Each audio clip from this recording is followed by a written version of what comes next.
Why is the American deep state targeting India? State Department and the deep state elements in the United States are actually trying to destabilize India. What is the dangerous and murky deep state that President Trump keeps talking about? Here's my plan to dismantle the deep state and reclaim our democracy. जी हाँ, deep state. भाई कौन सी चिड़िया का नाम है ये deep state, या कहीं कोई नया स्टेट बन गया है क्या?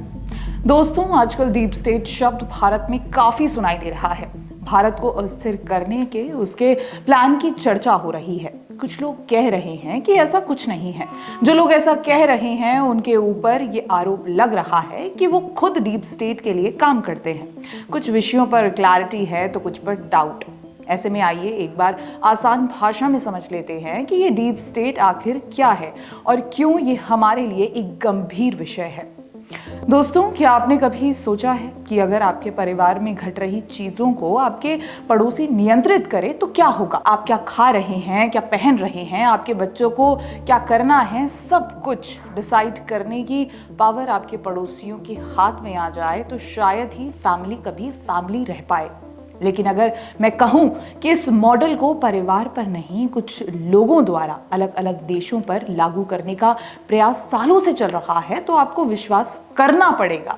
जी हाँ, ये कुछ लोग ही डीप स्टेट कहे जाते हैं और इनकी फेवरेट हॉबी है दुनिया को अपने इशारों पर चलाना। मैं समझ रही हूं आपका पहला सवाल यही होगा, कौन है ये लोग? कहां से आते हैं? डीप स्टेट का कॉन्सेप्ट पहली बार तब पॉपुलर हुआ जब 1964 में वाइज और रॉस नाम के दो राइटर ने अमेरिका की खुफिया एजेंसी CIA पर किताब लिखी और उसमें उन्होंने लिखा कि अमेरिका में दो सरकारें चल रही हैं। एक वो जो चुनकर आई है और दिख रही है, और दूसरा सिस्टम हिडन है, यानी पर्दे के पीछे एक सिस्टम बैठा है जो अपने हिसाब से केवल अमेरिका को ही नहीं बल्कि दुनिया को भी चलाना चाहता है। ये लोग वो हैं जो अमेरिका की आर्मी में बड़े पदों पर बैठे हैं, या फिर अमेरिका की इंटेलिजेंस और ब्यूरोक्रेसी में काम करते हैं, या फिर ये अमेरिका में एनी सेक्टर के लोगों के साथ मिलकर दीर्घकालीन व्यक्तिगत लाभ के लिए ऐसा कर रहे हैं। ये लोग सरकार से अलग अपनी खुद की पॉलिसी तैयार करते हैं और अलग अलग तरीकों से इन पॉलिसीज को लागू करवाते हैं। ऐसा सिर्फ ये अमेरिका में ही नहीं करते बल्कि दुनिया के अलग अलग देशों में कर चुके हैं और कर रहे हैं। इनका सिर्फ एक उद्देश्य होता है, वो है निजी हित सर्वोपरि। वो आर्थिक हित हो सकता है और राजनीतिक भी, और जो डीप स्टेट के इन हितों के बीच में आता है, फिर चाहे वो कोई नेता हो या कोई देश, डीप स्टेट उसे बर्बाद करने के लिए कोई कसर नहीं छोड़ता। अब आपका सवाल हो सकता है कि ये कैसे काम करता है। इसके लिए हम एक व्यक्ति का एग्जाम्पल लेंगे। वो है 94 साल का जॉर्ज सोरोस। 94 साल का ये अरबपति खुद को सामाजिक कार्यकर्ता बताता है, लेकिन जॉर्ज सोरोस डीप स्टेट की मदद से अब तक दुनिया के कई देशों की राजनीति और समाज को प्रभावित कर चुका है। इसका शुरुआती सफर साल 1990 से शुरू हुआ जब बिल क्लिंटन अमेरिका के राष्ट्रपति थे। बिल क्लिंटन ने अपनी पत्नी हिलेरी क्लिंटन के साथ मिलकर अरबपति जॉर्ज सोरोस को ऐसा नेटवर्क तैयार करने के लिए कहा जिससे वे ऐसे देशों को नियंत्रित कर सकें जो अमेरिका के लिए महत्वपूर्ण हैं। इस नेटवर्क में अलग अलग NGOs और कई मीडिया ऑर्गेनाइजेशंस शामिल थे। NGOs की जरूरत इसलिए ताकि वे अपने कामों के लिए अलग अलग लोगों तक पैसा पहुंचा सकें और इस पर कोई सरकार ज्यादा सवाल भी ना उठा पाए। इन NGOs ने ह्यूमन राइट्स, गरीबी, शिक्षा, महिला सशक्तिकरण के नाम पर कई देशों में पहुंच बनाई। ऐसे लोगों को तैयार किया गया जो अपने अपने देशों में डीप स्टेट के इशारे पर काम करने के लिए हमेशा तैयार रहें। इसके लिए जॉर्ज सोरोस ने ओपन सोसाइटी फाउंडेशन नाम की संस्था बनाई।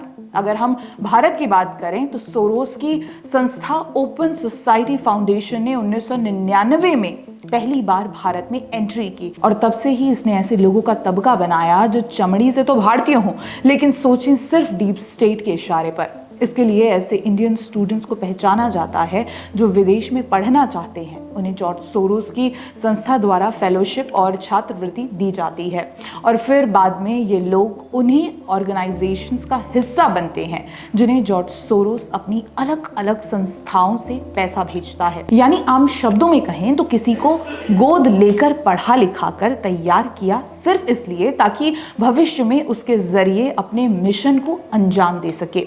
अब सवाल है कि भारत में इनका मिशन क्या है।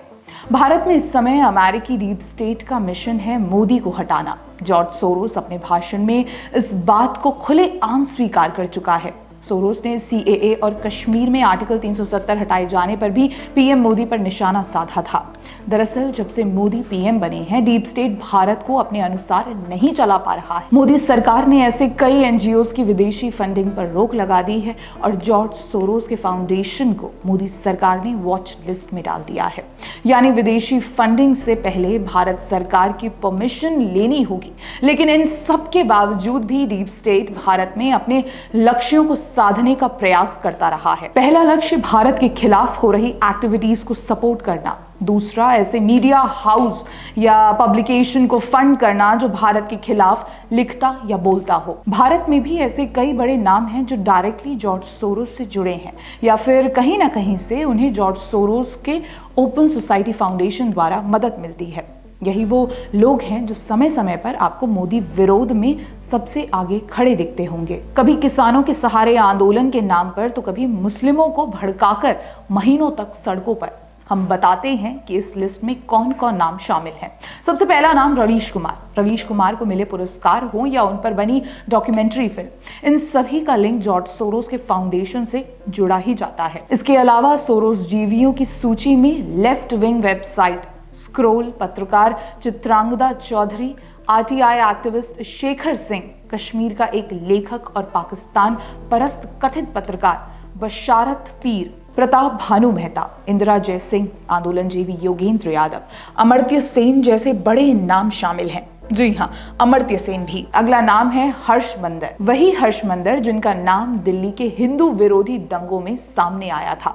इसके अलावा शेखर गुप्ता का नाम तो आपने सुना ही होगा। उन्हें इस लिस्ट में शामिल करना चाहिए या नहीं, ये आप पर छोड़ते हैं, क्योंकि जॉर्ज सोरोस ने सिर्फ एक भारतीय पत्रकार को अपना इंटरव्यू दिया है और वो है शेखर गुप्ता। यही नहीं, जॉर्ज सोरोस ने किसी भी इंडियन प्लेटफॉर्म के लिए सिर्फ एक ही आर्टिकल लिखा है और वो भी शेखर गुप्ता के प्लेटफॉर्म द प्रिंट पर ही छपा है। ऐसे में सवाल तो बनेगा ही कि ये रिश्ता क्या कहलाता है। ऐसे ही राजदीप सरदेसाई भी हैं जिनको सिर्फ इसलिए पीड़ा हो रही है कि 94 साल के अमीर और सनकी बुढ़े पर भारत सरकार क्यों हमलावर है।